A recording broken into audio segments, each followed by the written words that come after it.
ನಮ್ಮ ಹಿಂದೂಗಳಿಗೆ ವರ್ಷದಲ್ಲಿ ಬರುವಂತಹ ದೊಡ್ಡ ಹಬ್ಬ ಹಾಗೂ ಶ್ರೇಷ್ಠವಾದ ಹಬ್ಬ ಯಾವುದು ಅಂತ ಹೇಳಿದ್ರೆ ನವರಾತ್ರಿ ಅಂತ ಹೇಳಲಾಗುತ್ತೆ.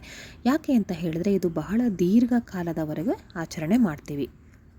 ಅಂದರೆ ನವರಾತ್ರಿ ಅದರ ಹೆಸರೇ ಹೇಳೋ ಹಾಗೆ 9 ರಾತ್ರಿಗಳು ಅಥವಾ 9 ಹಗಲು ಈ ಒಂದು ಆಚರಣೆನ ಮಾಡ್ತೀವಿ ನವರಾತ್ರಿಗಳು. ಅದು ಮುಗಿದ ನಂತರ ಮರುದಿನ ಕೂಡ ದಶಮಿ ಅಂದರೆ ವಿಜಯದಶಮಿ ಕೂಡ ಬಹಳ ವಿಜೃಂಭಣೆಯಿಂದ ಆಚರಣೆ ಮಾಡಲಾಗುತ್ತದೆ. ಆದರೆ ಈ ಹಬ್ಬ ಒಂದೊಂದು ಪ್ರಾಂತ್ಯಗಳಲ್ಲಿ ಒಂದೊಂದು ರೀತಿಯಾಗಿ ಆಚರಣೆ ಮಾಡ್ತಾರೆ. ಉದಾಹರಣೆಗೆ ಮೈಸೂರು ಪ್ರಾಂತ್ಯದ ಜನರು. ಈ ಮೈಸೂರು ಪ್ರಾಂತ್ಯದ ಜನರು ತಮ್ಮ ತಮ್ಮ ಮನೆಗಳಲ್ಲಿ ಗೊಂಬೆಗಳನ್ನು ಕೂರಿಸುವುದರ ಮೂಲಕ ಈ ಒಂದು ನವರಾತ್ರಿ ಆಚರಣೆನ ಮಾಡ್ತಾರೆ.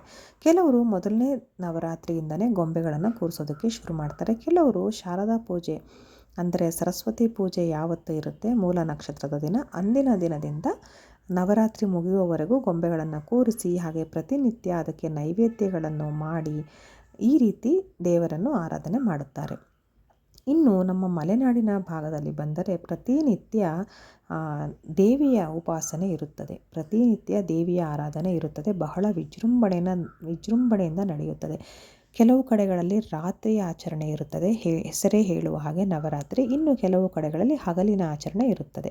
ಒಟ್ಟಿನಲ್ಲಿ ಪ್ರತಿನಿತ್ಯವೂ ವಿಧ ವಿಧವಾದ ಭಕ್ಷ್ಯ ಭೋಜನಗಳಿಂದ ವಿಧ ವಿಧವಾದ ನೈವೇದ್ಯಗಳಿಂದ ಸಿಹಿ ಅಡುಗೆಗಳಿಂದ ಬಹಳ ವಿಜೃಂಭಣೆಯಿಂದ ಈ ಒಂದು ದೇವಿಯ ಆರಾಧನೆ ನಡೆಯುತ್ತದೆ. 9 ರಾತ್ರಿಗಳು ಹಾಗೆ ಒಂದು ವಿಜಯದಶಮಿ. ಹೀಗೆ ಒಂದೊಂದು ಪ್ರಾಂತ್ಯಗಳಲ್ಲಿ ಒಂದೊಂದು ರೀತಿಯಾಗಿ ಈ ಒಂದು ನವರಾತ್ರಿಯನ್ನು ಆಚರಣೆ ಮಾಡಲಾಗುತ್ತದೆ.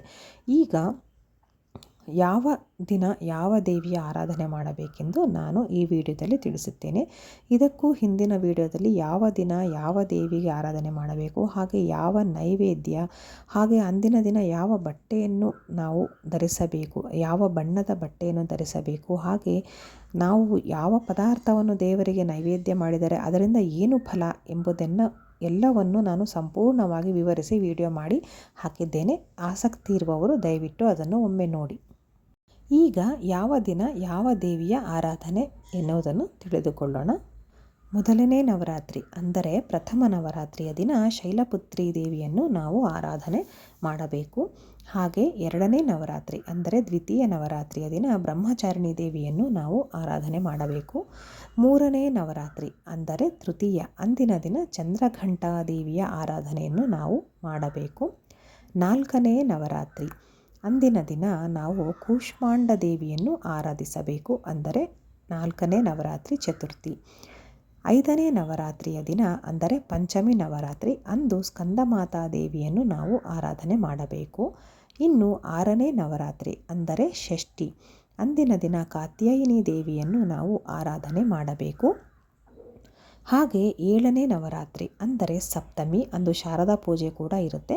ಅಂದು ನಾವು ಕಾಳರಾತ್ರಿ ದೇವಿಯನ್ನು ಆರಾಧನೆ ಮಾಡಬೇಕು. ಇನ್ನು 8ನೇ ನವರಾತ್ರಿಯ ವಿಷಯಕ್ಕೆ ಬಂದರೆ ಅಂದು ಶ್ರೀ ಮಹಾಗೌರಿ ದೇವಿಯನ್ನು ನಾವು ಆರಾಧನೆ ಮಾಡಬೇಕು. ಹಾಗೆ ಕಡೆಯ ನವರಾತ್ರಿ ಅಂದರೆ 9ನೇ ನವರಾತ್ರಿ ಸಿದ್ಧಿದಾತ್ರಿ ದೇವಿಯನ್ನು ನಾವು ಆರಾಧನೆ ಮಾಡಬೇಕಾಗುತ್ತದೆ. ಇನ್ನು ನವರಾತ್ರಿ ಮುಗಿದ ನಂತರ ಕೊನೆಯ ದಿನ ವಿಜಯದಶಮಿ ಅಂದರೆ 10ನೇ ದಿನ ಅಂದು ತಾಯಿ ಚಾಮುಂಡೇಶ್ವರಿ ದೇವಿಯನ್ನು ನಾವು ಆರಾಧನೆ ಮಾಡಬೇಕು. ಬಗೆ ಬಗೆಯ ನೈವೇದ್ಯಗಳನ್ನು ಮಾಡಿ ನಾವು ಅಂದು ಆ ತಾಯಿಯನ್ನು ಪೂಜಿಸಬೇಕು.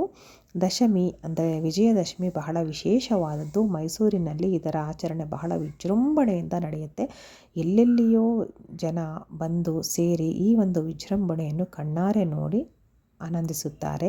ಹಾಗೆ ಅಂದಿನ ದಿನ ತಾಯಿ ಚಾಮುಂಡೇಶ್ವರಿಯನ್ನು ಹೊತ್ತ ಜಂಬೂ ಸವಾರಿ ಕೂಡ ನಡೆಯುತ್ತದೆ. ಒಂದು ಮೆರವಣಿಗೆ ಕೂಡ ನಡೆಯುತ್ತದೆ.